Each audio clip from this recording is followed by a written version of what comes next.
Bilirdiniz ki bu butulkadan bu kurtqanı düzəldirlər. Baxın, mən bu hadisənin təqribən 1 il öncə fərqinə varanda şoka düşmüşdüm. Necə ola bilər ki, bu cür butulkadan yaxud da plastik məhsullardan insanlar alt geyimlərindən tutun da kurtqalarına qədər, qışlıq geyimlərə qədər düzəldirlər.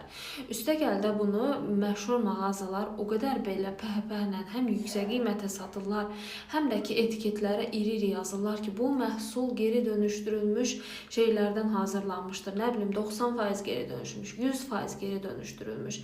Yəni ki, bildiyiniz kimsə haçansa sokdu, sudu içib butulkanı atır və o butulkalar yığılır. O qədər xırda bir emal prosesindən keçir ki, nəticədə nazik ip kimi olur, amma təbii ki, tərkibi plastikdir və bu plastik nazik iplərdən müxtəlif geyim vasitələri hazırlanır.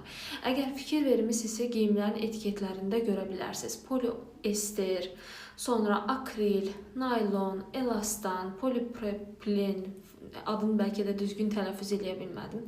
Yəni necə məhsullar, necə maddələr yazılır ki, hamısının müxtəlif geyim vasitələrinin tərkibindədir və tərkibi sadəcə plastikdir.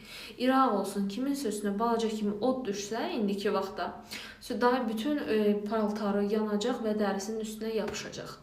Gəlin bu videoda bu tip geyim vasitələrinin insan bədəninə nə dərəcədə böyük zərər vurduğunun daha aydın araşdıraq. Belə ki, ilk öncə geyim vasitəmizin ən çox təmas etdiyi yer dəridir və dəri zərərlərindən başlayaq.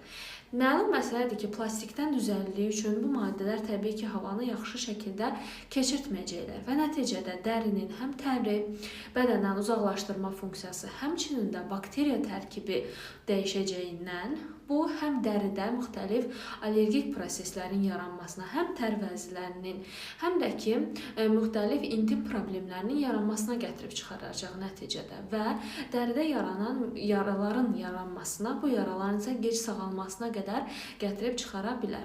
Təbii ki, bununla bitmir. Bu maddələri, yəni dəriyə keçən bu plastik hissəcikləri ümumi olaraq mikroplastik adlandıra bilərik. Yəni kiçik plastik maddələr və bunlar dəri vasitəsilə qana keçirlər. Qana keçdikdən sonra isə başlasın tamaşa ki, necə başlasın. Təsəvvür edin ki, birinci gedəcək sizin hormon sisteminizə çatacaq. Bunlar hormona bənzər maddələr olduğu üçün hormon sisteminə rahatlıqla daxil olurlar və insanlarda hormonal balansı pozurlar. Xüsusən də bunu cinsiyyət hormonlarında müşahidə edirik. Belə ki, qadınlarda menstrual siklin pozulması, kişilərdə isə sperm keyfiyyətinin və sayının azalması nəticələnir. Təbii ki, bununla bitmir.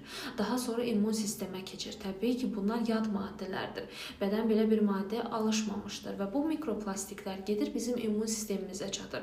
İmmun sistem dəli olmağa başlayır sözün məcazi mənasında. Çünki heç vaxt tanış olmadığı cisimlər artıq bədənə daxil olub və bunlara qarşı mübarizə aparmalıdır. Amma təəssüf ki, biz mikroplastikləri uzun müddətdə zaman-zaman yavaş-yavaş bədənimizə yeritdiyimiz üçün, çünki geyimlərimiz artıq çoxu mikroplastikdən təşkil olunub və bunlar immun sistemin mübarizə aparmasına, yorulmasına gətirib çıxar. Həmçinin də autoimmun dediyimiz reaksiyaların, allergik reaksiyaların, yəni immun sistemin bədən özünə qarşı savaş açdığı durumların da get-gedə sayının artmasına səbəb olur. Daha sonra bizim beyin-qan bariyerimiz vardır. Yəni qanla beyin arasında bir bariyer vardır və bu bariyeri də həmin bu mikroplastik hissəciklər çox yaxşı keçdiyinə görə beynimizə də daxil olurlar.